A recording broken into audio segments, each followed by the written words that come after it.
I hope मेरी आवाज़ अच्छे से आ रही है। सो फ्रेंड्स एंड डियर्स, आज हम जो है केमिस्ट्री की लास्ट क्लास जो है उसको रिकॉर्ड कर रहे हैं। ठीक है जी, जिसके अंदर हम जो रिमेनिंग जो रेजिडरी कंसेप्ट्स ऑफ केमिस्ट्री है as far as general chemistry is concern, ठीक है जी, वो सारा का सारा कंप्लीट करेंगे। कल से आपका जो वर्ल्ड जो ज्योग्राफी है उसकी लगभग 4 से 5 क्लास लगेंगी। ठीक है जी। तो आने वाले हफ्ते में या फिर सोच रहे हैं कि इस संडे को ही जो है 2 घंटे की क्लास कर लेते हैं, तो इसमें सारा सम अप कर लेते हैं ताकि मंडे से जो है आपका नेक्स्ट मंडे से आपका फुल फ्लैश 1 घंटा रिवीजन का डेली बेसिस पर शुरू हो सके। ठीक है जी। तो आओ जरा एक बार लास्ट टॉपिक जो है उसको निपटाते हैं। ठीक है जी। आज शाम तक आपको जो है, अभी तो क्लास में ये रिकॉर्ड करके डाल दूंगा, दोपहर में लगभग आधे पौने घंटे के बाद या 1 घंटे के बाद ये वीडियो आपको मिल जाएगी। उसके बाद जो है आपका मैम को आपकी बोल दिया है। ठीक है जी। तो उनका भी लेक्चर आ जाएगा 1 सवा घंटे का। ठीक है जी, उसको कंप्लीट कीजिए क्योंकि मैम के भी जो लेक्चर हैं वो बेसिकली वो भी 4 से 5 ही बचे हुए हैं। ठीक है जी। वो सारा का सारा कंप्लीट कीजिए क्योंकि हमको फिर इसके बाद जो है उसकी भी रिवीजन करनी है। चलो जी, शुरू करते हैं आज। हाँ जी।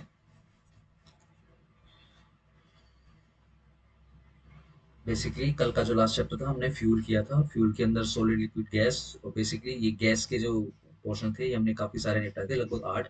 ठीक है जी। ये सारा का सारा याद कर लीजिए। ठीक है जी। ये एक क्वेश्चन आने की संभावना है। उसके बाद कोल और ग्लिटरीन की टाइप्स वगैरह पूछ लेते हैं, वो हमने 4 टाइप्स कर ली हैं कल। ठीक है जी।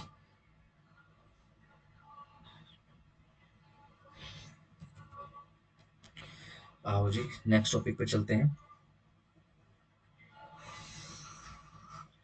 जो लास्ट टॉपिक है वो है मेटलर्जी का।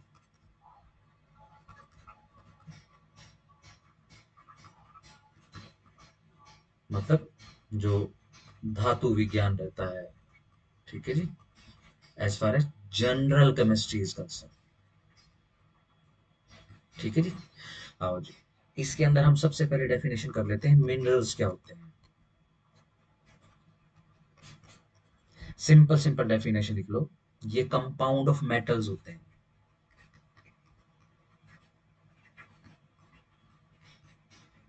ठीक है जी। फाउंड इन द नेचर, जो प्रकृति में आपको मिलते हैं, मनुष्य को मिलते हैं, जिन्हें हम क्या कह रहे हैं, मिनरल्स कह रहे हैं। ठीक है जी। ध्यान रखिएगा, कोई भी धातु रहती है, ठीक है जी, कोई भी धातु, ठीक है जी, मेटल की बात कर रहा हूं,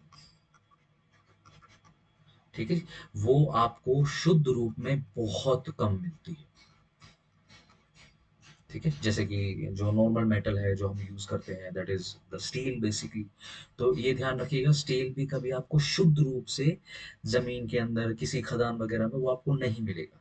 लेट्स से ये खदान है, ठीक है जी, ये मिट्टी के अंदर बेसिकली मिला हुआ होता है। ठीक है जी। लेट्स से कि ये मिट्टी है, इसके अंदर ये मिट्टी का बड़ा सा एक टुकड़ा है, ठीक है, थोड़ा सा पत्थर टाइप का है और ये रेड कलर का है, ठीक है, लाल रंग का है। ठीक है जी। तो इसको हम बोल देंगे लोह अयस्क, यानी कि आयरन ओर। ठीक है जी। अब इस पूरे के पूरे टुकड़े को हम उठा लेंगे, ठीक है जी, आसपास की और कहीं पे, जैसे यहाँ पर एक छोटा सा चंक है, यहाँ पर भी लाल मिट्टी लाल पत्थर है, ठीक है जी, इधर भी, ठीक है जी, यहाँ पर भी है, ये खदान है बेसिकली बहुत बड़ी। ठीक है जी। तो अब क्या है, इसको निकाल लेंगे, आसपास की मिट्टी को निकाल लेंगे, इसको फिर इंडस्ट्री में ले जाकर, ठीक है जी, स्टील इंडस्ट्री और आयरन इंडस्ट्री के अंदर ले जाकर इसको शुद्ध किया जाएगा, इसको गलाया जाएगा और इसके अंदर से मिट्टी वगैरह जो है इसको अलग कर दिया जाएगा, जिसका बेसिकली आपको आज स्टडी करना है। ठीक है जी। आइए, इसी कारण से जो नेक्स्ट कंसेप्ट है बेसिकली, और जो आपको निपटाना है, एक सेकेंड, बाहर बारिश हो रही है, तो मैं जरा एक बार बस कपड़े उतार के बच्चों के फिर आता हूँ, करता हूँ 2 मिनट। मैं अभी इसको पोज कर रहा हूँ। तो कंटिन्यू करते हैं, नेक्स्ट रिज्यूम। इसी कारण से जो नेक्स्ट कंसेप्ट है जिसकी डेफिनेशन करने की हमको जरूरत पड़ेगी वो है और, अयस्क।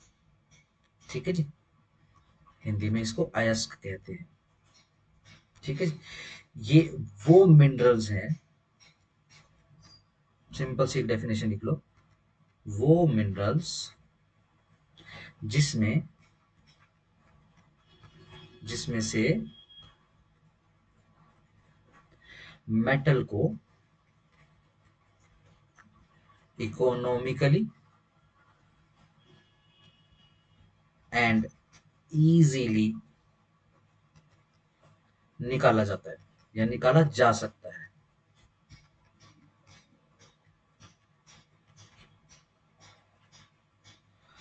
ठीक है जी।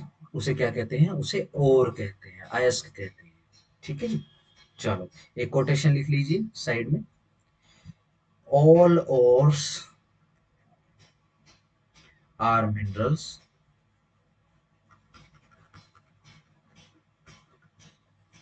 But all minerals are not ores। ठीक है जी। क्योंकि कई बार क्या होता है, ये जो आपको मेटल्स हैं, ठीक है जी, इनके छोटे छोटे चंक्स जो हैं वो आपको नेचुरली मिल जाते हैं। ठीक है ना। जैसे कि आपने यूट्यूब पे कभी सोना निकालने की, जैसे नदियों से सोना निकालने की ये टेक्नोलॉजी वगैरह या जो वीडियोस वगैरह होती है, काफी इंटरेस्टिंग वीडियोस होती है। ठीक है, वो अगर आपने देखी होगी तो क्या करते हैं, नदियों की रेत, ठीक है, जैसे हमारे इंडिया के अंदर एक स्वर्ण रेखा नदी मिलती है साउथ इंडिया में, तो स्वर्ण रेखा नाम ही इसलिए है क्योंकि उस नदी में से लोग सोना निकालते हैं। उसकी चट्टानों को या फिर उसकी जो मिट्टी मिलती है उसको छानते हैं तसलों के अंदर पानी के साथ। ठीक है जी। छानने के बाद छोटे छोटे चंक उस तसले में, बेसिकली बहुत थोड़ी मात्रा में चंक्स मिल जाते हैं। ठीक है।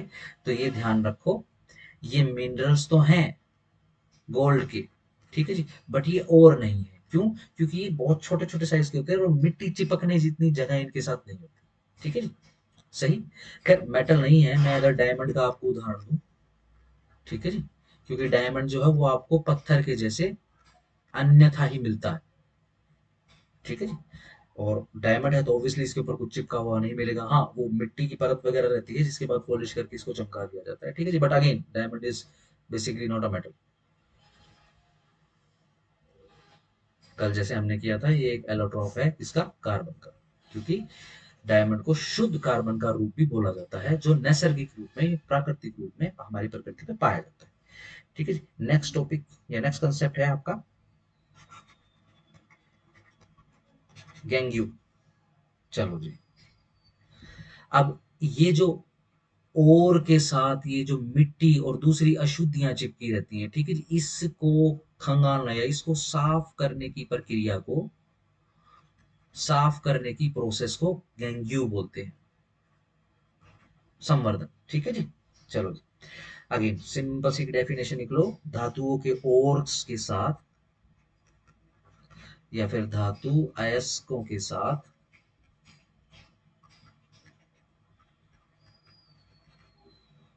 बहुत सारी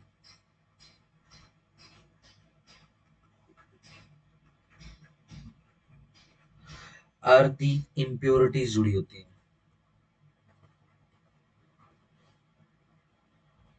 जुड़ी या फिर चिपकी होती हैं।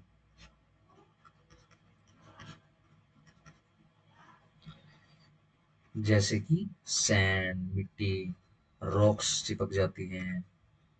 ठीक है जी। लाइमस्टोन जुड़ा रहता है, चूना पत्थर जो है जुड़ा रहता है बहुत सारी धातुओं के साथ में, एक्सेट्रा। ठीक है जी। और इन अशुद्धियों को गैंग्यू कह रहे हैं। ठीक है जी। चलो जी। आओ जी, अब इसको साफ करना है। ठीक है जी। आओ, गैंग्यू को हटाने के लिए, रिमूव करने के लिए,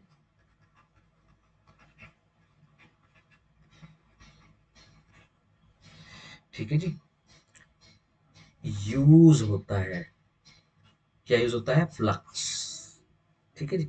ये दो टाइप का होता है, ये दो प्रकार की विधि होती है। Number one, acidic flux. Number two, basic flux.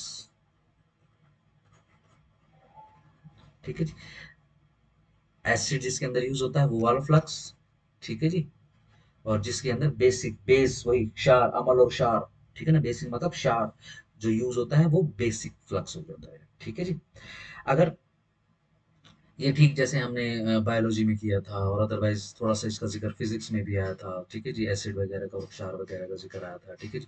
तो सीधी सिंपल सी बात है, जैसे अगर हम HCl का उदाहरण ले लें, अगर HCl को शांत करना है हमारे पेट के अंदर, एब्डोमेन के अंदर, तो हमारा शरीर क्या डालता है उसके अंदर? बेसिस डालता है। ठीक है जी। और ऐसे ही जब बेसिस को भड़काना है तो उसके अंदर एसिड डाला जाएगा। यानी कि ऐसी अशुद्धियां जिनको हम एसिड बोल सकते हैं, या फिर जिनका नेचर एसिडिक होता है, वो वाली इम्प्योरिटीज, उसको अगर साफ करना है तो उसके अंदर बेसिस मिलाया जाता है, यानी बेसिक धुलाई करी जाती है उसकी। ठीक है। ऐसे ही अगर अशुद्धियां बेसिक लेवल की है तो एसिडिक धुलाई करी जाती है उसकी। ठीक होगा जी। इससे बेसिक अशुद्धियां रिमूव करी जाती हैं एसिडिक फ्लक्स से। ठीक है जी। और इससे एसिडिक अशुद्धियां रिमूव करी जाती है बेसिक फ्लक्स के साथ। ठीक है। चलो नेक्स्ट पे आ जाओ, स्लैग।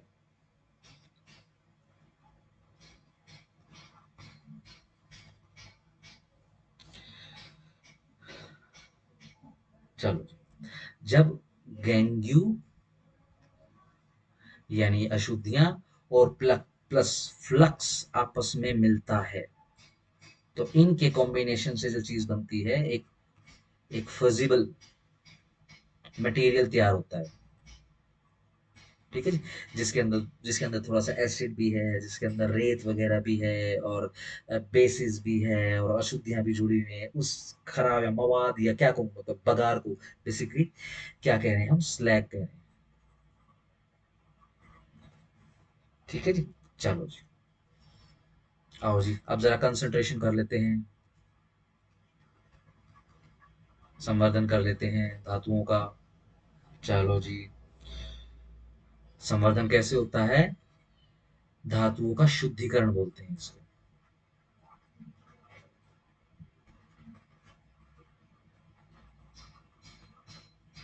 ठीक है जी। छोटी सी डेफिनेशन लिख लो, it is a process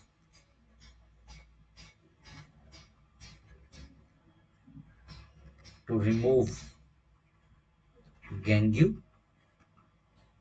from ore is known as concentration of the ore। क्या बोला जाएगा? कंसेंट्रेशन ऑफ और।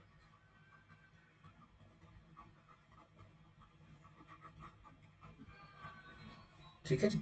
आगे आ जाओ। ये चार प्रकार से होता है। There are basically four ways to have the concentration of the metals. Number one is gravity separation. ये separation, four ways of separation कर लेना है यहाँ पे सेपरेशन। ग्रेविटी वाला, मैग्नेटिक,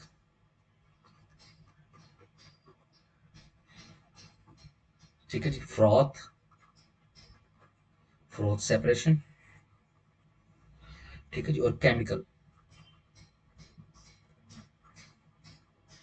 ठीक है जी, केमिकल सेपरेशन होता है। चलो जी, ग्रेविटी। अगेन देखो जी, कोई धातु जो है, जो वैसे अशुद्धियां जो मिलती है, जो गेंगू पाया जाता है उस धातु के साथ चिपका हुआ, वो हो सकता है कई बार वो भारी हो उन अशुद्धियों से। कई बार वाइस वर्सा भी हो सकता है कि वो जो है अशुद्धियों से थोड़ी सी हल्की हो सकती है। तो बेसिकली ग्रेविटाइज कर दिया जाता है एक केमिकल, या फिर बेसिकली आप पानी समझ लीजिए। ठीक है जी। ये लो जी, ये बीकर है या फिर पाइप है बहुत बड़ा। ठीक है जी। इसके अंदर पानी भरा है, या लिक्विड कंसंट्रेशन लिक्विड भरा हुआ है। ठीक है जी।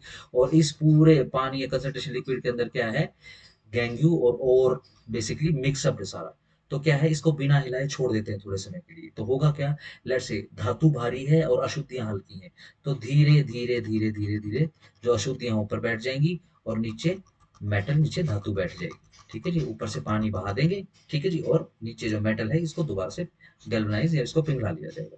चलो जी। ऐसे ही मैग्नेटिक, बहुत इजी है। आप रेत के ऊपर, और खासतौर से जो हमको ये जो रेती जो घरों के अंदर कंस्ट्रक्शन के लिए आती है, ठीक है, जो कंस्ट्रक्शन के लिए आती है, आप उसके ऊपर मैग्नेट फिराइए, लोहो अयस्क उससे अलग हो जाएगा। ठीक है जी।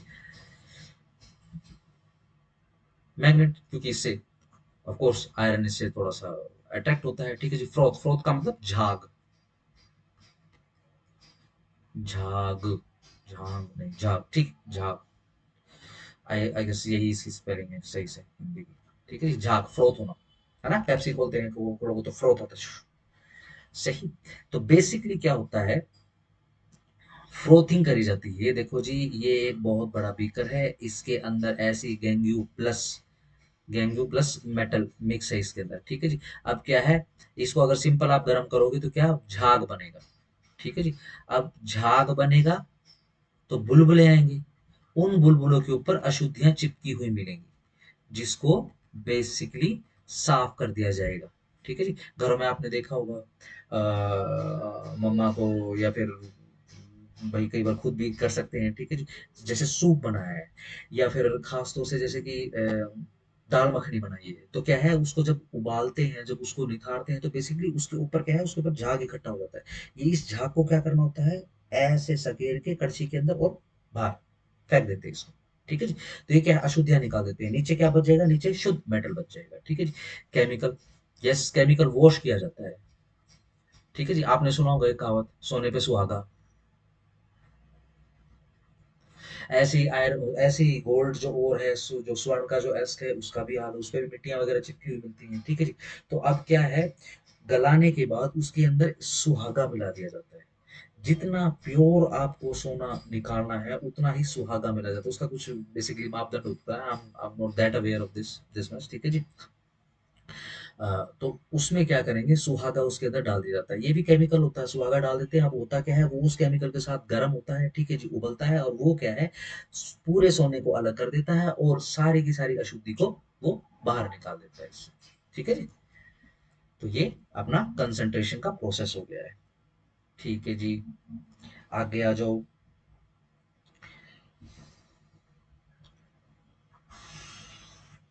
कुछ और इंपॉर्टेंट टर्म है जो अपने को पता होनी चाहिए। ठीक है जी, कैल्सिनेशन, कैल्सिनेशन। ठीक है जी। ये एक प्रोसेस है बाय विच, जिसके द्वारा ओर को हीट किया जाता है, उसको गर्म करते हैं जनरली। ठीक है जी। इन द एब्सेंस ऑफ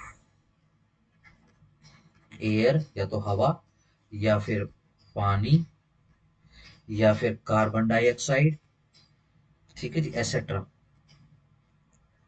ठीक है जी। और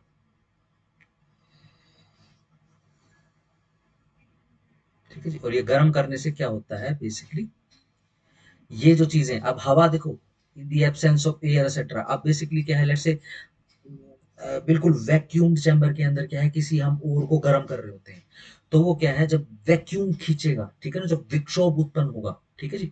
अब बेसिकली ये किस हिसाब से होता है, जैसे कि सपोज कीजिए ये एक बहुत बड़ा बीकर है। ठीक है जी। ये कैसा है, यहाँ पे एक सक्शन या फिर कुशन लगा होता है। ठीक है जी।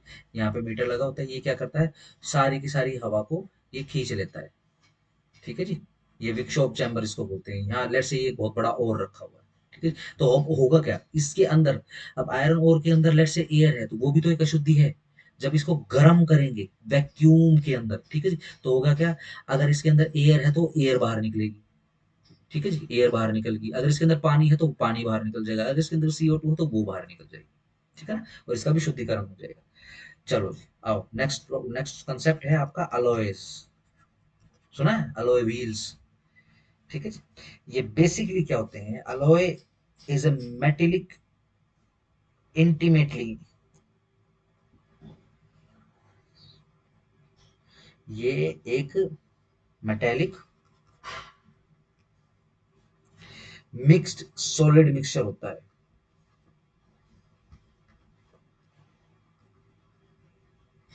ठीक है जी। जो दो या दो से ज्यादा एलिमेंट्स को मिलाकर बनाया होता है।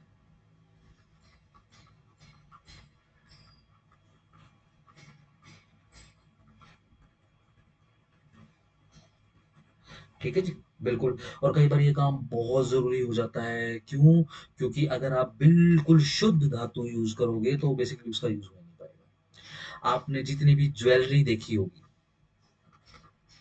जो लेडीज लोग या फिर जो जेंटलमैन जो पहनते हैं, ठीक है जी, ध्यान रखना कभी भी प्योर 24 कैरेट गोल्ड की नहीं होती है, ध्यान रखना। ठीक है, क्योंकि 24 कैरेट का गोल्ड बहुत ही ज्यादा फ्रेजाइल होता है, ठीक है जी, नाजुक बहुत होता है, ठीक है जी। आप उसको दबाओगे तो पम से दब जाएगा वो, ठीक है ना, बॉक्सर की नखते पम ऐसे से दब जाएगा वो, ठीक है जी। अगर मान लो कुछ ज्यादा ही कम वेट हुआ उसका, हल्की हुई, तो वो ऐसा हो सकता है कि अगर कोई दबा दे, अब जैसे बेसिकली क्या है, मान लो कोई हैवी कोई काम वगैरह करता है, तो क्या है, अगर दबा दिया आपने जोर से, तो वो खिंच भी जाता है तार के जैसे, वो टूट भी जाएगा, ठीक है जी। तो क्या है, एलोय तैयार किया जाता है, ठीक है जी। जनरली जो है अपना 20 कैरेट, 19 का तो खैर काफी डल हो जाता है, ठीक है, 20 से 22 कैरेट तक की जो ज्वेलरी है बेसिकली यूज करते हैं। तो ये क्या है, ये गोल्डन अलॉयज है, ठीक है जी। अगर आपको अलॉय व्हील से समझना है तो उससे भी समझ सकते हैं, ठीक है जी। आपने टायर देखे होंगे, उसके अंदर ऐसे अलॉयज होते हैं, ठीक है जी। ये ध्यान रखना, ये कभी भी एक धातु के नहीं होते, इसकी मजबूती बढ़ाने के लिए, स्टील की मजबूती बढ़ाने के लिए उसके अंदर चीजें मिलाई जाती है, तो क्या है, अलॉयज होते हैं, इनको अलॉयज बोला जाता है, जब मिश्रित होकर बनती है, इनको अलॉयज बोला जाता है। आओ जी, मैं एक बार निकाल लेता हूँ, कल हमने बेसिकली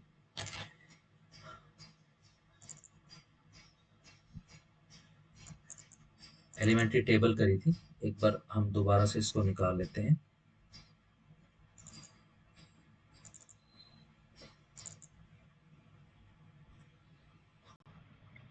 चलो देखो जरा, कल की है अगर हम बात करेंगे, तो जैसे ये एटॉमिक नंबर लिखा हुआ है, ठीक है जी, एटॉमिक वेट लिखा हुआ है, सिंबल एक्सेट्रा है, जरा इसको एक बार समझ लेते हैं, ठीक है जी। इसको विजुलाइज कर लो, सिर्फ नजर में रखो, ये ऑक्सीजन का, ठीक है जी। आओ जरा, हम्म, आओ जरा, अब ये एटॉमिक नंबर क्या होता है समझ लेते हैं। हेडिंग बना लेना, पीरियोडिक टेबल या फिर एलिमेंट्री टेबल, पीरियोडिक टेबल या फिर एलिमेंट्री टेबल, जो भी मन करे वो अपनी हेडिंग बना लेना। एटॉमिक नंबर समझ रहे हैं हम क्या होता है, ठीक है जी। ध्यान रखो, ये हमेशा जी सिंबल से दर्शाया जाता है, ठीक है जी। ये क्या होते हैं, ये होते हैं जी नंबर ऑफ प्रोटॉन और नंबर ऑफ इलेक्ट्रॉन, ठीक है जी, किसमें, in an atom of an element, ठीक है जी। क्या बोलते हैं इसको, इसको बोलते हैं एटॉमिक नंबर। जो अब ये एटम है बेसिकली, ये तो न्यूक्लियस हो गया है, ठीक है जी, इसके अंदर तो प्रोटॉन और न्यूट्रॉन मिलता है, ठीक है जी। इसके बाद बाहर ये इलेक्ट्रॉन जो है चक्कर काटता है, ये नेगेटिव चार्ज के रहते हैं, ठीक है जी, सही। अब ये बेसिकली कितने हैं, 1 2 3 4 5 6, ठीक है जी। अब अगेन दोबारा से हम देखते हैं कितना है जी, एटॉमिक नंबर 8 है, तो 6 है तो 2 और बना लो, ये लो जी। ध्यान रखना, ये प्रोटॉन न्यूट्रॉन का नाम नहीं है अभी तक क्लियर, ठीक है जी। या तो प्रोटॉन की संख्या होती है बेसिकली, या फिर इलेक्ट्रॉन की संख्या होती है, ठीक है जी। चलो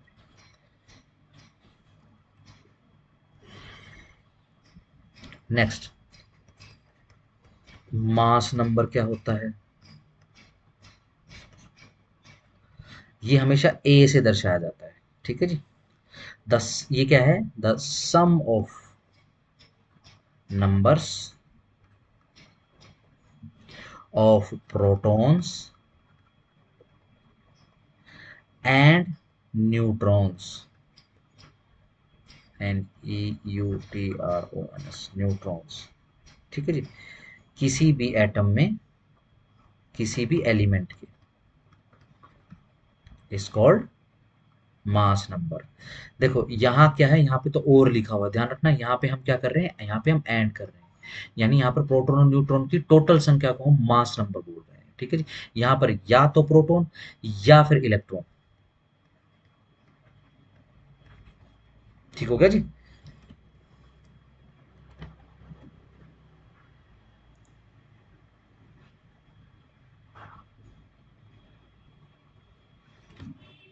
ठीक है, आगे आ जाओ।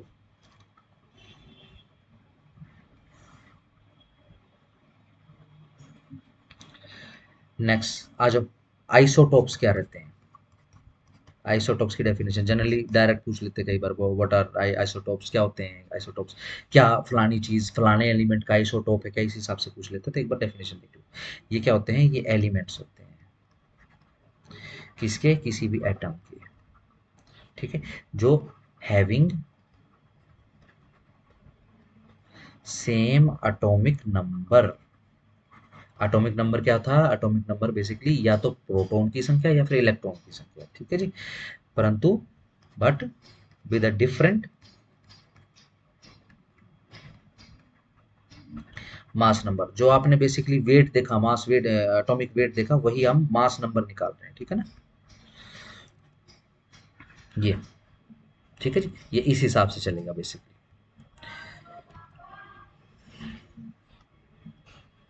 डिनोटेड कैस चलो इसका डिनोटेड कर, आओ जी, आइसोबार्स क्या होते हैं, ये एटम्स रहते हैं, ये भी एटम्स रहते हैं किसी भी एलिमेंट के, ठीक है जी, having same mass number but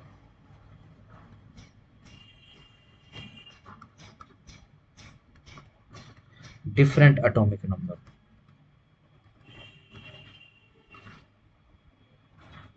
ठीक है जी। चलो जी, लगे हाथ आइसोट्यून्स भी कर लो, आइसोटॉन्स,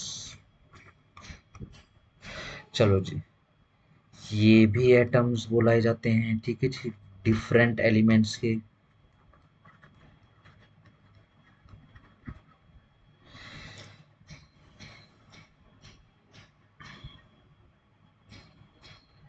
having same number of neutron, ठीक है जी, बिल्कुल सही बात है जी। आओ जी, नेक्स्ट, आइसो इलेक्ट्रॉनिक,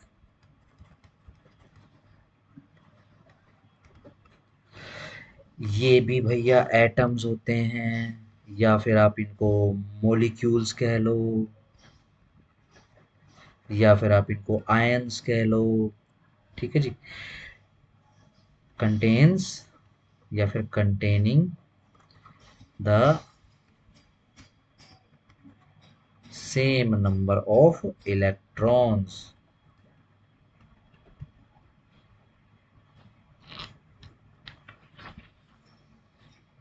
ठीक है जी। चलो जी, आओ जी, अब जरा मैं आपको बेसिक बेसिक जो ऐप पे हमने डाला हुआ है, ठीक है जी, एक बार उसको देख लेते हैं अच्छे से, एक बार पढ़ लेते हैं उसको, ठीक है जी। और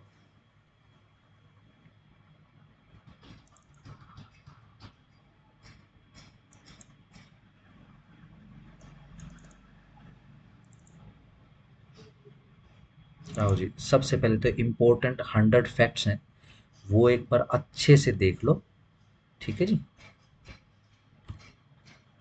आओ जी, फटाफट फटाफट एक बार पढ़ लेते हैं इसको, ठीक है जी, ताकि अच्छे से एक बार हो जाए। ध्यान रखना ये टेबल पढ़नी बहुत ज़रूरी है, जैसे मैं कल कह रहा था, ठीक है जी, क्योंकि 3 से 4 क्वेश्चन, 2 से 3 क्वेश्चन इसी में से फंसने की पूरी उम्मीद है, क्योंकि अगेन हमारा काम है देखो लो पढ़ने का, ठीक है जी, हम आइसोटॉप्स ये वो हमने चलो ठीक है कर लिया है, ठीक है जी, और हमने तो कुछ एक्स्ट्रा ही डीप से किया थोड़ा सा, ठीक है ना, तो हमारा हमको तो थोड़ा सा है कि एक्स्ट्रा नॉलेज के लिए हमने पढ़ लिया है, बट ध्यान रखना ये जो टेबल है ये पढ़नी बहुत ज़रूरी है, इससे बहुत फ़ायदा रहेगा, ठीक है जी। इसके अंदर रैंडम फैक्ट्स हैं, ठीक है जी, विजुलाइज करने में आसानी रहेगी आपको, ठीक है जी। हाँ, एक चीज़ और कर सकते हैं, मान लो आप इसको पढ़ोगे, लेट्स से कुछ समझ में नहीं आएगा, तो विजुलाइजेशन करवाने का काम मैं कर दूंगा आपका, ठीक है जी। जैसे कि आओ जी, व्हाट सब atomic particle determines the chemical properties of an element, ठीक है जी, कौन से वो सब एटॉमिक पार्टिकल्स हैं जो डिटरमाइन करते हैं केमिकल प्रॉपर्टी किसी भी एलिमेंट की, इनको बोलते हैं इलेक्ट्रॉन्स, ठीक है जी, सही। आओ जी, define atomic number Z and mass number A, atomic number Z number of protons, mass number A, ठीक है जी, क्या है, प्रोटॉन्स प्लस न्यूट्रॉन, अभी थोड़ी देर पहले ही हमने किया है। आइसोटॉप्स क्या रहते हैं, अभी थोड़ी देर पहले किया है, atoms of the same element with same number of protons but a different number of the neutrons, ठीक है जी, डन हो गया, ठीक है, जैसे कि फॉर्मूला के लिए या फिर एग्जांपल के लिए कार्बन 12 एंड कार्बन 14, ठीक है जी। चलो, How is the electronic configuration 2 and 2 formula related to electron shells? ठीक है जी, it gives the maximum number of electrons and can be accommodated in the ninth shell या फिर एनटीएच शेल, ठीक है जी, जैसे लिखते हैं ना टेंथ नाइन्थ, ठीक है ना, इस हिसाब से उस शेल में हिसाब से लिखेंगे, ठीक है जी। बहुत सारे फैक्ट आपको ऐसे मिल सकते हैं कि लेट से आपको यू हैव टू या फिर you simply do need to cram all them, ठीक है जी, कोई टेंशन नहीं, कर लो। लेट से कुछ ना भी क्रैम हो तो कोई बात नहीं, समझ लेना बहुत ज्यादा डीप से है तो उस पर इतना ध्यान मत देना, ठीक है जी। ऐसे ही आ जाओ, which group number 6, which group is in the periodic table contains the noble gases, ठीक है जी, ये ग्रुप 18 है, ठीक है जी। ध्यान रखो जैसे कि हमने ये किया था, ये देखो जी, आपको ये पता होना चाहिए कितनी बेसिकली आपके वर्टिकल लाइन 1 2 3 4 5 7 8 9 10 11 12 13 14 15 16 17 18, ठीक है जी। तो ये ग्रुप्स है, अगर आप इसको इस हिसाब से देखोगे तो ये ग्रुप्स हैं। तो ग्रुप 18 के अंदर ये देखो, ये क्या है, ये गैसेस है। ये देखो क्या लिखा हुआ, हीलियम, नियोन, आर्गोन, क्रिप्टन, सीमेन और रेडोन और आई डोंट नो क्या है ये, ठीक है जी। ये बेसिकली क्या है, ये गैसेस हैं, नोबल गैसेस हैं, ठीक है जी। चलो जी, जब हम इस हिसाब से गिनते हैं तो हम फिर इनको कॉलम बोलते हैं। कॉलम कितने हैं, 1 2 3 4 5 6 7 8 9, ठीक है जी। अब जैसे मान लो कोई पर्टिकुलर निकालना है तो कैसे निकालेंगे भाई, लेट्स से कोई इसके इसके बारे में निकालना है तो 18 का 1 2 3 4, ये लो जी 18 का 4, ये क्या आ गया, नंबर 36 आ गया, ठीक हो गया जी। चलो इस हिसाब से बेसिकली इसको काउंट कर लेते हैं, आगे आ जाओ। What is the trend of metallic character down a group? Increases an electron and electrons are farther मतलब दूर from the nucleus and easier to lose, ठीक है जी। Which element is the lightest? सबसे हल्का एलिमेंट कौन सा है, हाइड्रोजन। देख लो जरा, सबसे पहले इधर हाइड्रोजन लिखा है, ठीक है जी। तो ये क्या है, हल्के से, सबसे हल्के से भारी की तरफ बढ़ रही है, ठीक है जी। चलो जी, नेक्स्ट पे आ जाओ। Which element has the highest electro electron negativity, ठीक है जी, फ्लोराइन, ठीक है जी, फ्लोराइन क्या है, एफ, ठीक है जी। What is the most abundant element in the earth's atmosphere? सबसे ज्यादा अबंडेंट तजा हुआ एलिमेंट कौन सा है जो अर्थ के वातावरण में मिलता है, नाइट्रोजन, ठीक है जी। And to which metalloid is primarily used in semiconductors and computer chips? yes, silicon बहुत इंपॉर्टेंट है भैया, ठीक है जी, सिलिकॉन चिप आपने सुना होगा, ठीक है जी। चलो जी, what are the alkali metal? Alkali metal कौन से होते हैं, the highly reactive metal in group 1, ठीक है जी, जैसे कि LiNa और के, देख लो जी जरा, LiNa और के, ये क्या है, हाईली रिएक्टिव है, क्या है जी, ये लिथियम, सोडियम और पोटेशियम। यस, लिथियम तो सबसे ज्यादा रिएक्टिव मेटल बोला जाता है, ठीक है जी। आप बेसिकली अगर इसको विजुलाइज करने की कोशिश करोगे, ठीक है जी। अब जैसे क्या है, जैसे कई सारे साइंस के चैनल्स हैं, ठीक है जी, उसके अंदर वो पूरी की पूरी मेटल दिखा देते हैं। लिथियम कैसा होता है, बेसिकली आप उसको बिल्कुल आप बाहर तो निकाल ही नहीं सकते हो, क्योंकि ऑक्सीजन के संपर्क में आके वो मुश्किल हो जाती है, ठीक है जी। अगर आप उसको हाथ में रखोगे तो लिक्विड फॉर्म में हो जाएगा। सोडियम का हाल और पोटेशियम का हाल क्या है भैया, अगर आपने उसको उसके ऊपर पानी डाल दिया, लेट से अब हमारे क्योंकि बारिश का मौसम है तो सीन क्या है कि हवा के अंदर बहुत ज्यादा वाष्प है या फिर आर्द्रता बहुत ज्यादा, अगर आप पोटेशियम को ओपन रख दोगे, ठीक है, तो उसके अंदर आग लग जाएगी। तो क्यों, क्योंकि ऑक्सीजन के अंदर बेसिकली जो पानी है उसके साथ रिएक्ट करके वो आग लगा देता है। सोडियम का भी बेसिकली यही काम है, आप सोडियम को पानी के अंदर डालोगे, ठीक है जी, अब वो उसमें हीट निकलेगी उसमें से बहुत ज्यादा। चलो जी, what is the maximum number of electron in third shell, M shell, ठीक है जी, 18 हो सकती है, छोड़ दो इसको। What is the common name for group 17 elements, ठीक है जी, ये क्या है, ये हेलोजेंस हैं, ठीक है जी। ग्रुप 17 कौन सा, ये वाला आपका सबसे सेकंड लास्ट वाला, ठीक है जी। फ्लोराइन, क्लोराइन, ब्रोमाइन, आयोडीन, ऑस्टीन्स और नीचे वाला पता नहीं क्या दिख नहीं रहा है। चलो जी आगे आ जाओ। Why are noble gases largely non reactive? ये जो नोबल गैसेज है 18 वाली, ग्रुप 18 वाली, ये नॉन रिएक्टिव क्यों है? They have complete outer most electron shell, ठीक है जी, मेकिंग देम स्टेबल, ठीक है ना। चलो जी, इनका जो एटम रहता है उसके पास एक आउटर शेल रहती है जिसके कारण ये बेसिकली मिक्सअप नहीं हो पाते। चलो जी, हाँ, what is the process by which an atom becomes a positive ion, ठीक है ना, आयनकेशन क्या कौन सी बोलते हैं इसको, oxidation, loss of electrons, oxidation के अंदर लॉस ऑफ इलेक्ट्रॉन होता है। जैसे कि अगर आप किसी डायमंड को शुद्ध ऑक्सीजन के संपर्क में ले जाकर उसमें यदि आप आग लगा देते हो तो सारा का सारा जो वो डायमंड है वो इवेपोराइज हो जाएगा, ऑक्सीडाइज्ड हो जाएगा सारा का सारा। चलो, इसमें क्या रहेगा, जो इलेक्ट्रॉन है वो लॉस, वो खत्म हो जाएंगे electron. Which model of the atom propose the electrons orbit the nucleus in fixed path shells, ठीक है जी, बोर्स मॉडल्स बोलते हैं इसको। चलो जी, व्हाट इज वैलेंसी, वैलेंसी के बारे में चलो जी, the combining capacity of an element, ठीक है जी, combining the number of bonds it can form, ठीक है जी, उसको बोलते हैं वैलेंसी, ठीक है जी, हर्ष बता रहा था इसको, ठीक है जी। Which gas is filled in electric bulbs to prevent the oxidization of the filament, yes बहुत इंपॉर्टेंट है, आर्गोन गैस मिलती है उसके अंदर। जो पुराने बल्ब वगैरह आते थे जो पीली पीली लाइट में जलते थे, ठीक है जी, अब वो क्या है, जो फिलामेंट जो जिसके अंदर से वो चमक निकलती है, ठीक है जी, अब वो क्या है, अगर आप उसको बाहर निकाल के जलाओगे, उस गिलास को फोड़ दो आप, अगर उस फिलामेंट को आप बाहर जलाओगे, ठीक है जी, तो वो फक करके जल जाएगा, ठीक है जी। लेकिन वो बल्ब जो रहता है उसके अंदर एक गैस होती है, ठीक है ना, जो कंट्रोल करता है उसके जलने को, जिस कौन सी गैस होती है, आर्गोन और नाइट्रोजन, बोथ इनर्ट गैसेस होती हैं उसके अंदर। चलो जी, what type of bond is formed by complete transfer of electrons, ठीक है जी, आयोनिक बॉन्ड बनता है जी, और इलेक्ट्रोवेलेंट बॉन्ड बनता है, ठीक है जी। What type of bond involves the sharing of electrons, ठीक है जी, covalent bond. What is the chemical formula of common salt, NaCl, बहुत बार पूछते हैं जी, NaCl, what is NaCl, common salt. What is the chemical formula of water? Yes, H2O. What does the law of conservation of mass state regarding chemical reaction? Mass can neither be created nor can be destroyed. Yes, the total mass or reactants equals the total mass of the product. Yes, अब मास का भी यही है, basically आप एक मास को दूसरे मास के साथ मिलाओगे तो कोई तीसरा मास बन जाएगा, यानी इसमें जो मास है, जो इसमें जो मास है वो खत्म नहीं होगा, वो मिलकर कुछ और बन जाएगा। ये क्या है, law of conservation of mass. What is the process of a substance gaining electrons called reduction. What is the process of a substance losing electrons, oxidization, ये पढ़ लिया हमने, ठीक है जी। What is the general term for reaction where two of more reactants combine to form a single product, ठीक है जी, combination reaction बोलते हैं इसको, ठीक है जी। जब दो से ज्यादा जो एलिमेंट है मिलकर एक सिंगल प्रोडक्ट बनाते हैं उसको क्या बोलते हैं, कॉम्बिनेशन रिएक्शन बोलते हैं। What is the common name of calcium oxide, CaO, क्या है, क्विक लाइम और बर्न्ट लाइम, ठीक है जी, जला हुआ लाइम, लाइमस्टोन।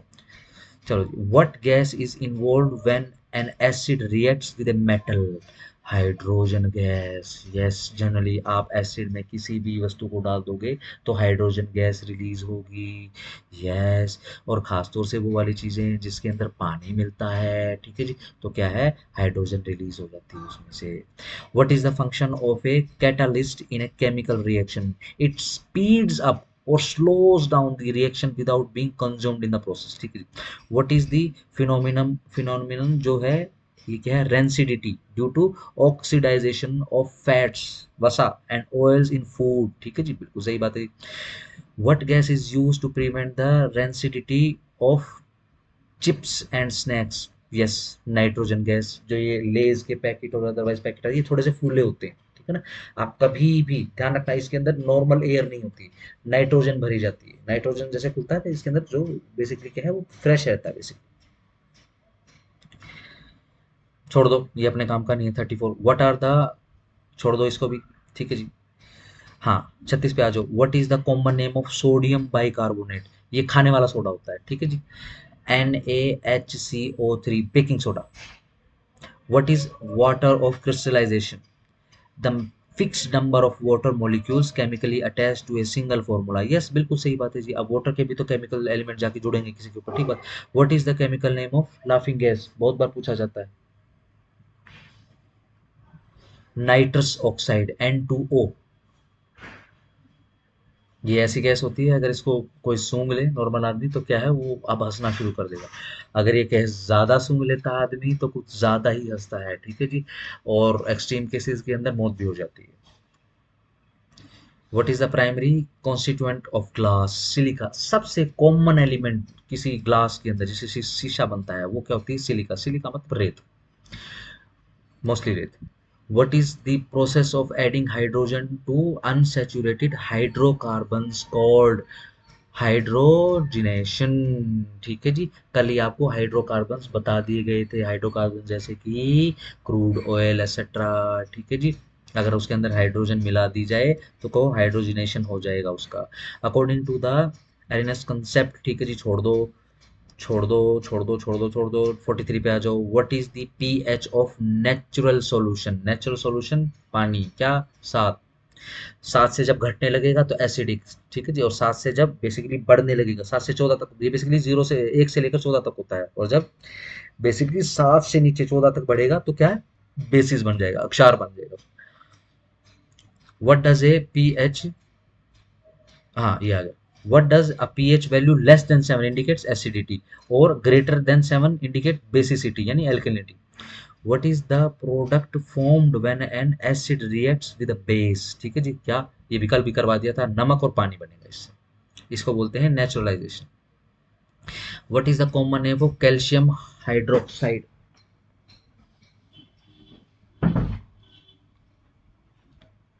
कहाँ गया कहाँ गया कहाँ गया कहाँ गया कहाँ गया? हाँ, कैल्शियम हाइड्रोक्साइड्स। ठीक है जी। क्या है? स्लैक्ड लाइम और हाइड्रेटेड लाइम। ठीक है जी, बिल्कुल सही बात है जी। Which acid is present in ant, कीड़ी, कीड़ी के डंक में? जैसे कल वो विजुलाइज करवा दिया था, फॉर्मिक एसिड है, काफी इंपॉर्टेंट है, ध्यान रखना। और अगर आप बेसिकली अफ्रीकी देशों की बात करेंगे तो जैसे वहाँ पर जो आदिवासी वगैरह रहते हैं, जो नेचर के साथ जुड़े रहते हैं, लेट्स से कि उनको कोई घाव वगैरह लग जाता है, तो वो क्या करते हैं, कोई मलमल का या फिर हल्का कपड़ा जो है जहाँ पर बहुत सारी कीड़ियाँ होती है, ध्यान रखना एक आधी कोई कीड़ी होती है जो फॉर्मिक एसिड रिलीज करती है। कॉमन हमारी इंडियन कीड़ी नहीं करती है। ठीक है, जो घरों में जो डोमेस्टिक आंट्स होती हैं वो नहीं करती। ठीक है ना। तो क्या करते हैं उनके ऊपर, जैसे कीड़ियों का झुंड है तो क्या करते हैं उसके ऊपर मलमल का या हल्का कपड़ा डाल देते हैं। अब कीड़ियां उसको अपना दुश्मन समझ लेती हैं और क्या उसके ऊपर फॉर्मिक एसिड मार देती है। फॉर्मिक एसिड को भरे हुए कपड़े को उठा के और घाव पे लगा लेते हैं, घाव भर जाता है।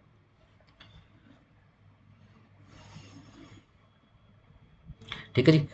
Which acid is produced in the human stomach for digestion? Yes, ये डाइजेशन के भी काम आता है, काफी ज्यादा एंटीसेप्टिक और बायोडिटी वाला बेसिकली एसिड रहता है। Which acid is produced in the human stomach for digestion? Yes, hydrochloric acid. क्या बोलते हैं इसको? HCl। ठीक है जी। What is the chemical name of washing soda? Sodium carbonate. ठीक है जी। Decahydrate, I don't know what is how to spell it. ठीक है जी, हाउ टू प्रोनाउंस दिस। चलो जी। What is the plaster of Paris? ठीक है जी, कैल्शियम सल्फेट। ठीक है जी, कल आपको बता दिए। What chemical is use to soften permanent hard water? Washing soda. ठीक है जी। ध्यान रखो ये सारे के सारे इंपॉर्टेंट निकले हैं। ठीक है जी, जैसे कि फॉर्मिक एसिड वाले 48, 49, 50। ठीक है जी, 51, 52, ये सारे के सारे इंपॉर्टेंट निकले हैं। 53, what is the chemical compound vinegar? बहुत इंपॉर्टेंट है, एसिटिक एसिड। ये क्या है? Ethanoic acid. 54, what does litmus paper turn when dipped in an acidic solution? देखो, अगर आप एसिडिक सॉल्यूशन के अंदर लिटमस पेपर को डालोगे तो वो रेड हो जाएगा, और बेसिक सॉल्यूशन में डालोगे तो ब्लू हो जाएगा। दोनों के दोनों important. 54, 55, 56, what is the term for a substance that can act as both an acid and base? ठीक है जी, क्या बोलेंगे उनको? एम्फोट्रिक। चलो जी, इंपॉर्टेंट है 56। ठीक है जी, कोई ऐसा सब्सटेंस जिसके अंदर दोनों की दोनों ही खूबियां हो, एसिडिक भी हो और वो बेसिस भी हो। ठीक है जी। क्या बोलोगे उसको? Amphoteric. 57, which base is commonly used in antacids to neutralise stomach acid? ठीक है जी, मैग्नीशियम हाइड्रोक्साइड यूज किया जाता है। ठीक है जी, ये मिल्क ऑफ मैग्नीशियम पाया जाता है। ठीक है जी, मिल्क ऑफ मैग्नीशिया क्या है? अपनी केमिस्ट्री की पहली क्लास लगाना, मैंने उसमें आपको बताया हुआ है। ठीक है जी। What happens to the pH of solution when a strong acid is gradually added to it? ठीक है जी, the pH decreases, becomes more acidic। बिल्कुल सही बात है जी। which gas, important है भी, which gas turns lime water milky? Carbon dioxide. ठीक है जी, बिल्कुल सही बात है जी। 60, what is the name of the salt formed from the reaction of NaOH and HCl, sodium chloride बनता है जी, नमक बनता है, बिल्कुल सही बात है। Check check check check check check 61। ध्यान रखो 60 पहले भी ऊपर भी आ चुका है, और वैसे भी आपको बताया जा चुका है वो वाली प्रोसेस जिसके द्वारा, जिसमें कुछ में से कुछ मिला दो तो पानी और सोल्ट बन जाता है, एसिड और बेस को अगर आप मिलाएंगे तो पानी और सोल्ट बन जाएगा, ठीक है जी, वही चीज बता रहे हैं। चलो जी, what is the process of extracting metal from ore is called metallurgy, yes ये हम पढ़ चुके हैं आज।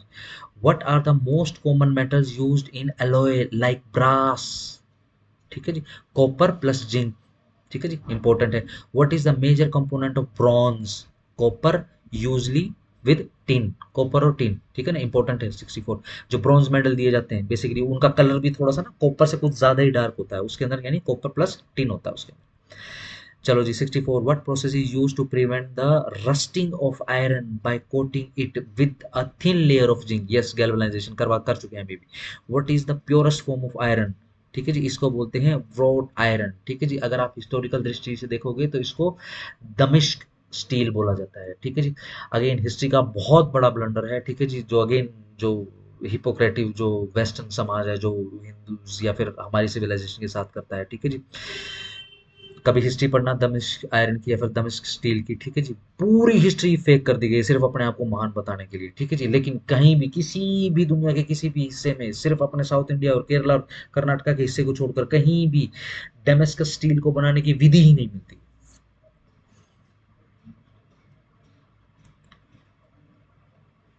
66, what is the main element of that defines organic chemistry, ठीक है जी, कार्बन छोड़ दो इसको। What is the simplest hydrocarbon one carbon atom, ठीक है जी, मीथेन। चलो जी, ठीक है, ध्यान रखना CH4, सी कार्बन का सिर्फ एक एटम है, हाइड्रोजन का चौथा है, मीथेन इस कारण से ज्वलनशील होती है।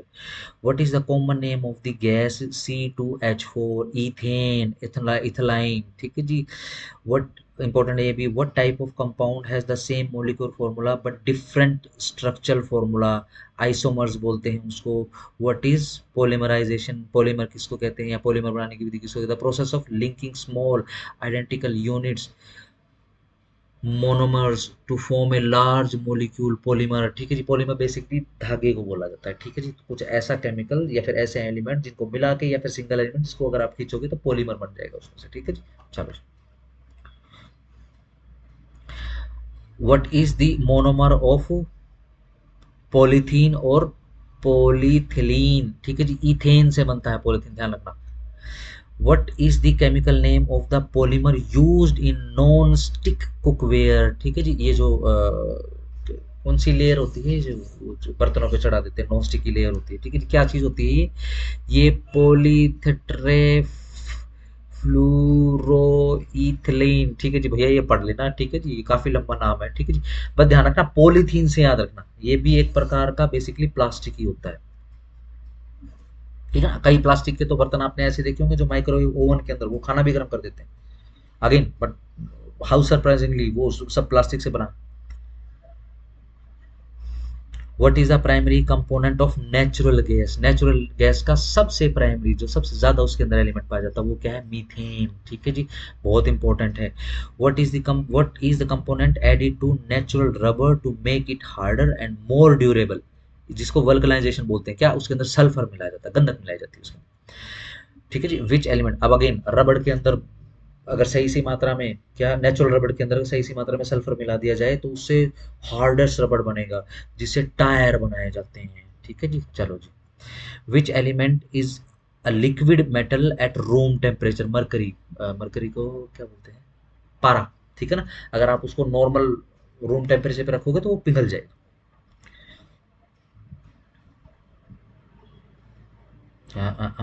हाँ, which non metal is a liquid at room temperature, ठीक है जी, ऐसा कौन सा नॉन मेटल है जो लिक्विड बन जाता है, क्या है, ब्रोमियम, अगेन बड़ी खतरनाक और हाईली रिएक्टिव होती है।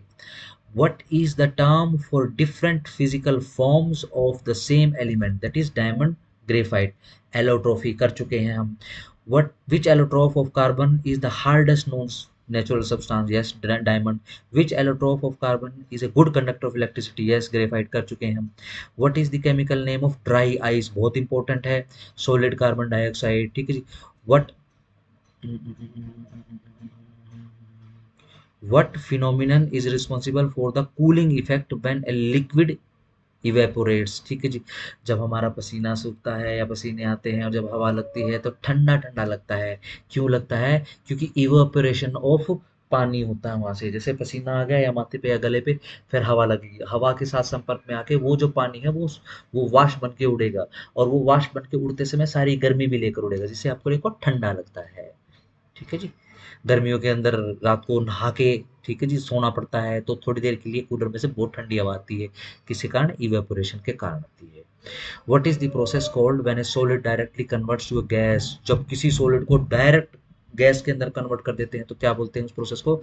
सब्लिमेशन। ठीक है जी। What is the general term for a substance that dissolves another substance? Solvent बोलते हैं। जब एक पदार्थ दूसरे पदार्थ को अपने अंदर घोल ले, तो जो पदार्थ अपने अंदर घोल रहा है उसको क्या बोल रहे हैं? सॉल्वेंट बोल रहे हैं।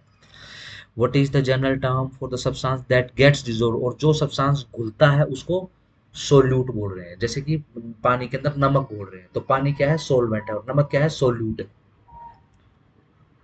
What is the most common solvent? कौन सा है? पानी। Yes, water. Often called the universal solvent. ठीक है जी। वैश्विक या ब्रह्मांडीय सॉल्वेंट उसको बोलते हैं। ठीक है जी। इंपॉर्टेंट है भी। What is the chemical used in fire extinguisher to put out electrical fire? बिजली की तारों में यदि आग लग जाए तो पानी मारोगे, पानी मारने वाले में भी आग लग जाएगी, तो वहां पे क्या मारा जाता है? कार्बन डाइऑक्साइड मारी जाती है। ठीक है जी। ये क्या होते हैं? हेलोन्स होते हैं, हेलोजिनेटेड हाइड्रोकार्बन होते हैं, पाउडर होता है basically. What is the main component of smoke? Smoke का सबसे मेन कंपोनेंट कौन सा होता है? Ozone. O3, nitrogen oxide NOx and particulate matter. वो मैटर जो पार्टिकल्स बन के हवा में तैरते रहते हैं, उससे मिलकर स्मोक बनता है। 87 इंपॉर्टेंट है। 88 अगेन बहुत इंपॉर्टेंट है। What chemical is mainly responsible for the depletion of ozone layer? Ozone layer को कौन सा केमिकल केमिकल खा रहा है? क्लोरोफ्लोरोकार्बन।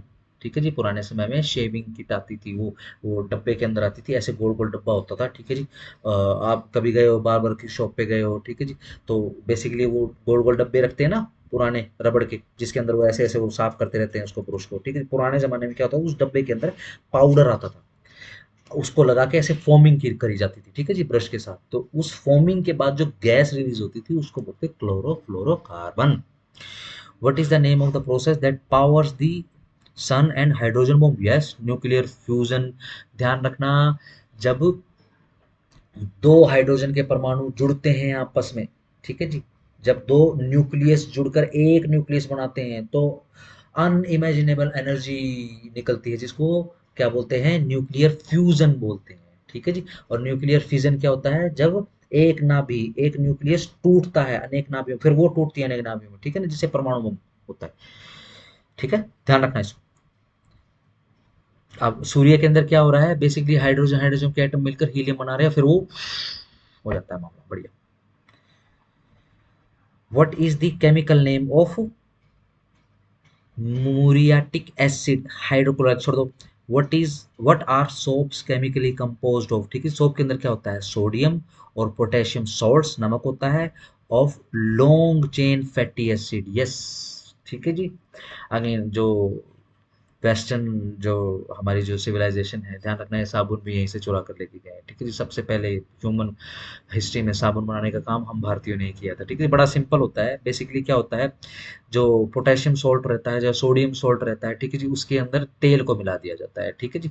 तेल की मात्रा जितनी ज़्यादा करोगे उतना ज़्यादा बढ़िया साबुन बनेगा, और जितनी मात्रा कम करोगे उतना घटिया क्वालिटी का साबुन बनेगा। ठीक है जी। ये फिर क्या करते हैं, जैसे कि मान लो निरोल बना दिया है, ठीक है, निरोल देखा होगा, बड़ी ही ऑयली ऑयली सी और बड़ा बड़ा चिकना सा होता है, ठीक है जी। अब क्या करते हैं, मैल लगा हुआ किसी कपड़े पर और उसके ऊपर लगा दिया। अब वो क्या है, सोडियम और ये आपस में मिलकर जब इनके ऊपर पानी डाला जाता है तो ये फटता है। ठीक है जी। फटने के साथ साथ में ये क्या करता है, मैल के कंपाउंड में घुसता है और मैल को भी अपनी जगह से हिला देता है, जिसके बाद वो ब्रश लगा के रगड़ के साफ हो जाता है कपड़ा। Which chemical is added to domestic LPG to detect gas leakage? Yes, ethyl mercaptan। ठीक है जी। या फिर इथेनो, क्या है, इथेनेथियोल। भैया ये देख लेना। चलो जी, what does LPG primary consist of? Propane and butane है, ये इंपॉर्टेंट, ये ध्यान रखना। What is the process of breaking down complex food molecules into simpler ones? Digestion. Yes. और दूसरा नाम क्या है? Hydrolysis. What is the name of the dark non shiny residue मतलब बचा हुआ, left behind after destructive distillation of coal? क्या बनता है? ठीक है जी, कोक बनता है, पीने वाली कोक नहीं है। ठीक है जी। व्हाट इज द, हाँ बस उसका कलर वैसा होता है। what is the chemical compound that causes the permanent hardness of water? ठीक है जी, sulphate and chlorides of calcium and magnesium मिला दिया जाता है तो परमानेंट हार्ड वाटर बन जाता है, पीने के लायक नहीं होता।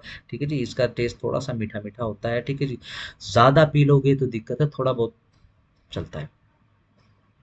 इसके पीने से बेसिकली आदमी बहुत ज़्यादा लिथार्जिक होता है, और बहुत ही ज़्यादा लिथार्जिक होने का मतलब होता है कि उसकी एक्टिविटी ही बंद हो जाती है। ठीक है जी, सांस लेने में भी वो लिथार्जिक हो जाता है। चलो, what is the chemical name of bleaching powder? Calcium oxychloride, CaOC12। What is the effect of pressure on the solubility of a gas in a liquid? Solubility increase। ठीक है जी, छोड़ दो इसको। What substance is used to absorb moisture as a drying agent in laboratories? ठीक है जी, क्या बोलते हैं इसको? डेसिकेंट। ठीक है जी, या फिर छोड़ दो इसको। 100। What is the unit used to measure the amount of the substance? Yes, mole। ठीक है जी, ये फिजिक्स में सबसे पहले हमने मोल जो एक वो टेबल बनाई थी कि अमाउंट जानने के लिए, मैंने आपको कहा था कि ये वेदों से उठाया गया मोल, मूल्य से जो निकला है। ठीक है ना, उसके हिसाब से हो गया। इसको अच्छे से कर लेना, इसमें से बहुत ज्यादा उम्मीदें हैं। ठीक है जी, क्वेश्चंस निकलने की। ठीक है जी, नेक्स्ट उसके ऊपर आ जाओ, टेबल के ऊपर। कुछ इंपॉर्टेंट अलॉयज हैं। अलॉयज क्या रहते हैं? जब एक आदि मेटल को मिलाकर एक नई चीज बना दी जाती है। ठीक है जी, अब जैसे कि ब्रास हो गया, ये बर्तन बनाने में यूज होता है। ब्रॉन्ज इन मेकिंग कॉइन, सिक्के बनाने में, बेल्स और यूटेंसिल्स बनाने में। ठीक है जी। जर्मन सिल्वर अगेन बर्तन बनाने में। रोल्ड गोल्ड, ठीक है ना, सस्ते गहने बनाने में। ठीक है जी। Gun metal in making gun barrels. ठीक है जी। गियर्स एंड बीरिंग्स, ठीक है जी, बाल बीरिंग्स वगैरह बनाना। चलो जी। Delta metal in making blades of aeroplanes. ठीक है जी। मॉन्ज metal in making coins. Dutch metal in making artificial ornament. ठीक है जी। Monel metal for a base containing of a container. ठीक है जी, कंटेनर का बेस बनाने के लिए मोनल मेटल यूज किया जाता है। Rose metal for making an automatic fuse. ठीक है जी, एरोमेटिक मत पढ़ना, क्योंकि मैं भी एरोमेटिक फ्यूज पढ़ रहा था, मैं एरोमेटिक फ्यूज कैसे होता है, फिर ध्यान से पढ़ते हैं। तो rose metal basically for making an automatic fuse बनाने के लिए होता है। ठीक है जी। Magnalium for the frame of an aeroplane, उसका फ्रेम बनाने के लिए मैग्नोलियम एलोय का यूज किया जाता है। ठीक है जी। ड्यूरेलियम, ठीक है, इन मेकिंग यूटेंसिल्स, नाम से पता लग रहा है, ड्यूरेबल जो बर्तन बनाए जाते हैं बहुत ही हार्ड मजबूत। ठीक है जी, ड्यूरेलियम से बनते हैं। टाइप मेटल, इससे प्रिंटिंग इंडस्ट्री में काम लिया जाता है। Bell metal for casting bells and statues. ठीक है जी। Stainless steel for making utensils and surgical cutlery. ठीक है जी, जैसे ब्लेड्स वगैरह बनाए जाते हैं, सर्जरी वगैरह का सामान बनाया जाता है। ठीक है जी। निकल steel for making electrical wire, automobile parts. ठीक है जी। नेक्स्ट पे आ जाओ, लास्ट टेबल पे आ जाओ इसकी। चलो जी, ये कुछ इंपॉर्टेंट मेटल्स हैं और उनके ओर्स हैं। बेसिकली क्या बोलते हैं उनके आयस्कों को, और किस नाम से पुकारा जाता है? जैसे कि सोडियम होता है तो इसे चिले साल्ट पीटर भी बोलते हैं। ठीक है जी। ट्रोना बोरेक्स भी बोलते हैं, कॉमन सॉल्ट भी बोल देते हैं, ये सारे के सारे ओर्स ही हैं इसके। ठीक है जी। कैल्शियम सी को डोलामाइट भी बोल देते हैं, कैल्साइट भी, जिप्सम भी। ठीक है जी। और फ्लोरस्पार भी। ठीक है जी। एस्बेस्टस भी बोल देते हैं। एल्यूमिनियम को बक्साइट भी बोल देते हैं। कोरंडम, फेल्सपार, क्रायोलाइट, एल्यूमिनाइट, काओलिन भी बोल देते हैं। पोटेशियम को नाइट्रस सॉल्टपीटर भी बोल देते हैं। ठीक है जी। कार्नाइट भी बोल देते हैं। मैग्नीशियम को मैग्नीसाइट, डोलेमाइट, एप्सम सॉल्ट। और ये देख लेना जरा इसको। ठीक है जी। स्ट्रॉन्टियम को, ठीक है जी, स्ट्रॉन टियनाइट। ठीक है जी। सिलेस्टाइन। ठीक है जी। कॉपर अगेन ये ध्यान रखो। सोडियम इंपॉर्टेंट है, कैल्शियम, एल्यूमिनियम।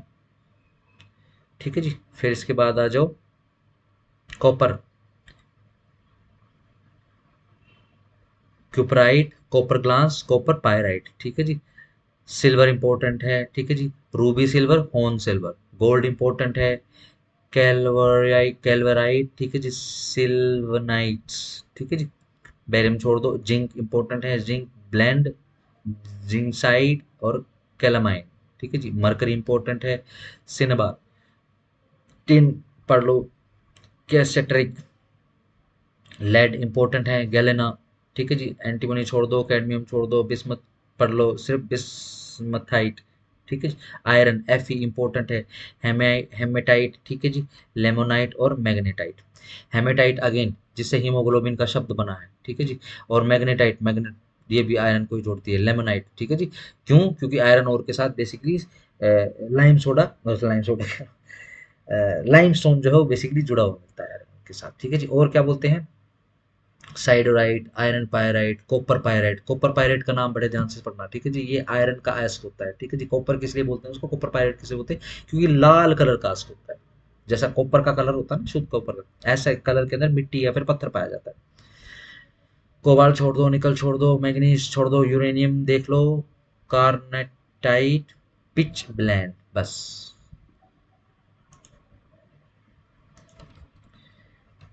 ठीक है जी, इसको निपटाओ बहुत अच्छे से, ठीक है जी। सही है जी। आपका बेसिकली केमिस्ट्री का टॉपिक जो है वो पूरे तरीके से एंड हो चुका है, ठीक है जी। अगेन ध्यान रखना, इसमें कुछ आपको ऐड ऑन करना है, you are absolutely free to the same, ठीक है जी। जाओ पढ़ो, जनरल की कोई भी अच्छी सी बुक मिले, ठीक है जी। माया है, ठीक है जी। सिंपल सी एक बुक आती है लूसेंट की, ठीक है जी। उससे ऊपर कोई बुक नहीं है फिलहाल, ठीक है जी। बाकी हाँ, अगर आपको कोई दूसरे किसी राइटर की बुक पसंद आती है, किसी की राइटिंग या कंटेंट पसंद आता है, तो you are free to read it out, ठीक है जी।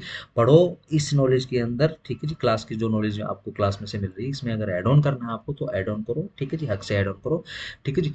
आने वाले नेक्स्ट 4 दिन, ठीक है जी, आपकी वर्ल्ड ज्योग्राफी की क्लास लगेगी। ध्यान रखो, इसके अंदर अगेन ज़्यादा डीप में नहीं जाएंगे। इसके अंदर बेसिकली हम कल का इंट्रोडक्शन करूंगा, लेकिन बेसिकली इसके अंदर दुनिया में सबसे बड़ा, लंबा, छोटा, पतला जो भी है, ठीक है जी, हम वो बेसिकली वो निपटाएंगे, ठीक है जी।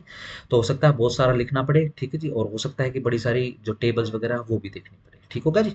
तो तैयार रहो, और बाकी केमिस्ट्री के लिए all the best. Okay, good bye, see you.